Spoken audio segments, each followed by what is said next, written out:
उसके नदियों के संरक्षण के लिए और नदियों की सफाई के लिए हमारे प्रधानमंत्री जी अपना जब से आए हैं बनारस में, बनारस का प्रतिनिधित्व कर रहे हैं, तो गंगा को लेकर के तो बहुत पैसा आया है। अगर उतना पैसा किया गया होता, लेकिन उसके बावजूद भी गंगा में कुछ बहुत असर अंतर नहीं दिखाई पड़ रहा है। और खास करके बरुणा के लिए भी, और खास करके 80 के लिए भी।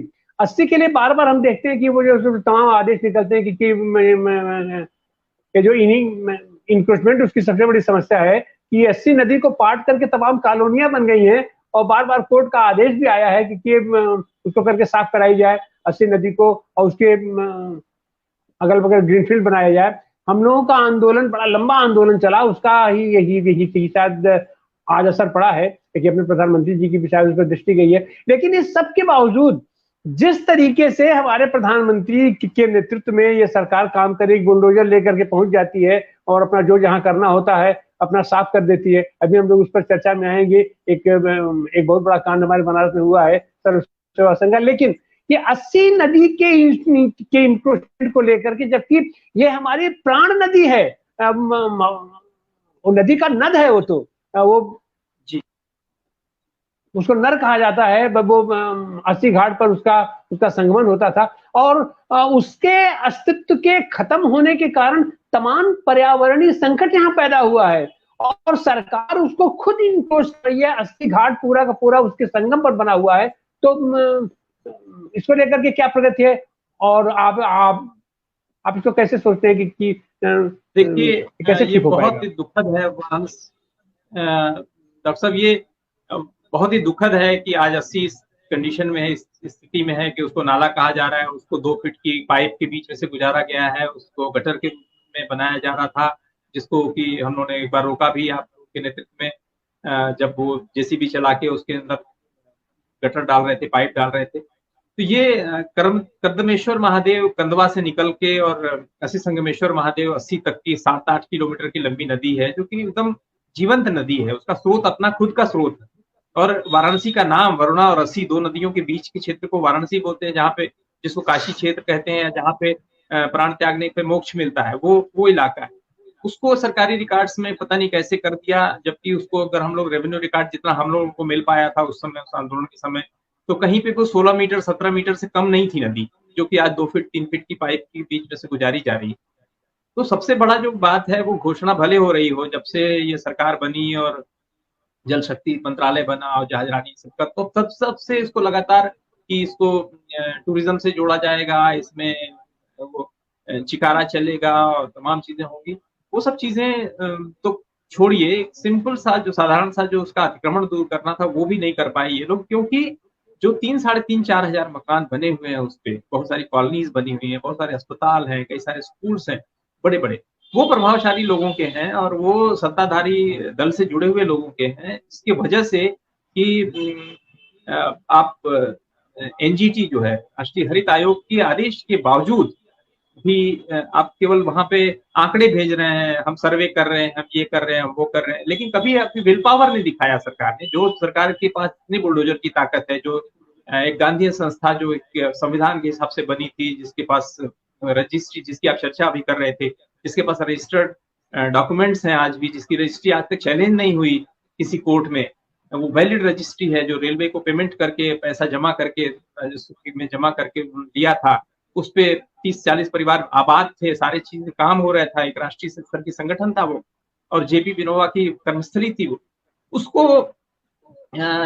उसको डिमोलिश करने के लिए बुलडोजर भेज दिया गया और कुछ घंटों में उसको पूरी तरीके से डिमोलिश कर दिया गया। लेकिन ये ताकत, इस ताकत का 10% भी ये विल पावर नहीं दिखा पा रहे हैं। वरुणा का जो अतिक्रमण किया हुआ इलाका, पूरे कंटोनमेंट के बड़े बड़े होटल्स का इलाका है, या अस्सी नदी के जो 7-8-10 कॉलोनीज हैं जो कंचनपुर से शुरू करके और बिजनक्लेव तक आती हैं और 80 तक आती, उनमें अगर आप ये दिखा पाते, शायद ये सरकार दिखा पाती, तो 80 अब तक मुक्त हो गई होती। लेकिन ऐसा उनके पास विल पावर नहीं है। ये लोग जो आप कह रहे हैं ना कि गंगा में बहुत सारा ये पैसे 20-25 हजार करोड़ रुपए जो है, वो एक तरीके से उसका बहुत बड़ा इस इलाका जो है, वो बहुत बड़ा हिस्सा जो है वो बंदरबांट हुआ है। ये कहने में मुझे थोड़ा सा भी संकोच नहीं है। और जो जेटीज बनाई गई हैं चारों तरफ कि 18 जगह पे जेटीज लगेगी और उससे टूरिज्म बढ़ेगा और उससे व्यापार बढ़ेगा, वो सब चीजें केवल ख्याली पुलाव है, तो कुछ भी नहीं हुआ है। मैं तो गंगा के किनारे पैदा हुआ हूँ और मैं 85 से देख रहा हूँ कि हर साल बाढ़ के समय में एक जहाज आता है, बड़ा जहाज राजकमल, और ये सब मैं उस जहाजों पे कई बार पानी कम होने की वजह से जहाज हमारे घर के सामने ही वो एंकर करते थे। तो मैं तो हाई स्कूल में पढ़ता था उस समय, 15-16 साल का था, और मैं उस जहाज पे जाके अंदर तक घूमता था। बड़े बड़े जहाज होते थे, 100 मीटर लंबे होते थे, और वही जहाज आज भी आ रहा है। बाढ़ के समय में उस समय भी आता था, बाढ़ के समय में इस समय भी आता है। तो कुछ नया आपने क्या किया? नया किया, अरबों रुपए रालूपुर में बने हैं। रालूपुर जो रामनगर का दूसरा वाला, वाराणसी के दूसरे साइड में, नदी के दूसरे साइड में, वहां पे वेयर हाउस और लाखों करोड़ रुपए जो है, करोड़ों रुपए लगा करके वहां पर जो बना, उसका कोई उपयोग नहीं हुआ। एक बार कोई जहाज की झंडी बाढ़ के दिनों में किसी ने दिखा दी, दूसरे साल फिर दिखा दिया, मीडिया ने वही दिखा दिया। मैं तो 84 से तो लगभग आप मानिए कि 30 साल लगभग हो गए कि 30 साल पहले से वो काम हो रहा है कि हर साल बाढ़ के समय में जब पानी बढ़ता है, 4-5 मीटर पानी, 6 मीटर पानी हो जाता है, तो जहाज आता है, एक चिप लेके जाता है। तो वो आपने कुछ बहुत ज्यादा किया नहीं। उसका जो सबसे बड़ा, अगर नदी के लिए कुछ करना है, सही अर्थों में करना है दिखाने के लिए गंगा के लिए, तो आपको फ्लो छोड़ना पड़ेगा वहां से, आपको बांधों की जकड़न से मुक्त करना पड़ेगा गंगा मैया को। और वहां पे अगर आप बांधों में से उसको बड़े चैनल्स के थ्रू, अभी तो 3-3.5 इंच का पानी आप छोड़ रहे हैं कुछ क्यूसेक, तो आप उसको ज्यादा लगातार छोड़ें। आप कुंभ के समय छोड़ते हैं, आप नहान के समय छोड़ते हैं, आप तो कंटिन्यूअस छोड़ें। और दूसरी चीज की लगभग 600 छोटी छोटी नदियां हैं जो गंगा के ट्रिब्यूटरी में हैं, सबको आपको ध्यान देना पड़ेगा। आप अगर खाली गोमती की बात करें तो गोमती गंगा में मिलती है, बनारस में 5 नदियां हैं, गोमती गंगा में मिलती है, वरुणा गंगा में मिलती है, अस्सी गंगा में मिलती है, और सबकी अपनी अपनी सहायक नदियां भी हैं। यही वरुणा जो है मुश्किल से 50 किलोमीटर दूर जाने पर, जब भदोही जिले में 3 नदियां आकर के उसमें मिलती हैं। वरुणा, अगर गोमती की बात करें तो 500 किलोमीटर लगभग नदी है गोमती, जो गोमत ताल से, लखीमपुर से निकल के बनारस में आके मिलती है। इसमें करीब 600 नदियां आकर के मिलती हैं, छोटी छोटी, छोटी बड़ी। तो ये सब नदियों के किनारे जो कचरा है वो आखिर नदियों में आ रहा है, उसका कोई ट्रीटमेंट नहीं हो रहा है। तो आप गंगा की बात जो कर रहे हैं वो बेमानी है। और मैंने तो खुद देखा है अपनी आंखों से कि किस तरीके से ये लोग नाव पे जेट पंप लगा करके और नाव घाट की सफाई करते हैं, जेट पंप से पानी प्रेशर से उठाते हैं और घाटों पर पूरा उसको फ्लो मारते हैं, और सारा पानी जो है कि जो उसके अंदर प्लास्टिक का कचरा है, कुरकुरे का छिलका है, किसी तरीके के रैपर है, और ये वेस्टेज है, गोबर वोबर सब सारा है, वो सब जो है कि बह के गंगा में जाता है। और ये काम सुबह सुबह रोज होता है। तो सुबह जो आने वाला, नहाने वाला आने वाला है, बाहर से आया हुआ सैलानी है, साउथ से और पश्चिम भारत से, उसको लगता है कि ना घाट बहुत साफ सुथरा है, लेकिन उस घाट पे जो कचरा था उसको किस तरीके से बहाया गया, उसका मैनेजमेंट क्या हुआ, आज हम 10-12 सालों में कुछ नहीं कर पाए। तो मुझे लगता है कि ये सब चीजें, अधिकांश जो चीजें हैं वो दिखावे की ज्यादा है, पंप एंड शो की ज्यादा है। उसका कोई बहुत ऐसा फायदा गंगा में हुआ हो, ये मुझे तो नहीं लगता। मैं गंगा के किनारे रहने के नाते ये दावे के साथ कह सकता हूँ कि वो ऐसा कुछ नहीं हुआ है। उसका सबसे बड़ा जो है कि आप सीवेज ट्रीटमेंट प्लांट की जितनी कैपेसिटी चाहिए, वो सीवेज ट्रीटमेंट प्लांट की कैपेसिटी को बढ़ाइए। आप जितना शहर का जिस तरीके से विकास हो रहा है, जितना इस पे कचरा निकलता है, उसको जीरो डिस्चार्ज हो गंगा में। और दूसरी चीज की फ्लो बढ़े। और छोटी नदियां जो है, जो वस्सी ला रही है, जो वरुणा लेके आ रही है, वरुणा जहाँ पे मिलती है आदिकेश्वर घाट पे, आप वहां चाहिए, खड़े नहीं हो सकते आप उसके पुल के ऊपर से, जो स्मेल आ रही है, उस कहाँ ट्रीटमेंट उसका है? तो गंगा में बिना किसी ट्रीटमेंट के मिल रहा है। तो ये चीज और जब कोई दिखाना किसी को होता है तो हम सुंदर सुंदर घाट दिखाते हैं, रंगे पुते हुए घाट दिखाते हैं, उसको गमले लगा देते हैं, पेंट कर देते हैं, एक कलर में रंग देते हैं। इन चीजों में पैसा जाता है, जो कि जनता के टैक्स के पैसे का दुरुपयोग मेरे दृष्टि में है। और इसी क्रम में एक चीज और रेफरेंस के रूप में दे दूं कि 2 साल पहले जो है साहब, गंगा की जो रेती है, गंगा काशी में गंगा जो है वो अर्धचंद्राकार है, और उसी हिसाब से घाट बने हुए हैं हजारों साल से, सदियों से वो इस तरीके का।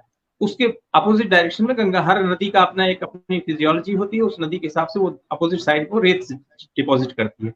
तो पहले गंगा सेंचुरी के नाम पे रेत उठना बंद हो गया, फिर गंगा सेंचुरी को सरकार को जरूरत पड़ी कि वहाँ पे कुछ विकास काम करना है, कुछ बड़ी परियोजनाएं लाना है, तो इन्होंने पता नहीं कैसे रातों रात कोई टेक्निक लगाई और सारे कछुओं को बोल दिया कि चुनार चले जाओ, कछुआ सेंचुरी चुनार शिफ्ट हो गए। तो अब कछुए कैसे गए मालूम नहीं, कौन सी टेक्निक की, कोई पूछने वाला नहीं है, इसका सवाल भी नहीं उठ सकता।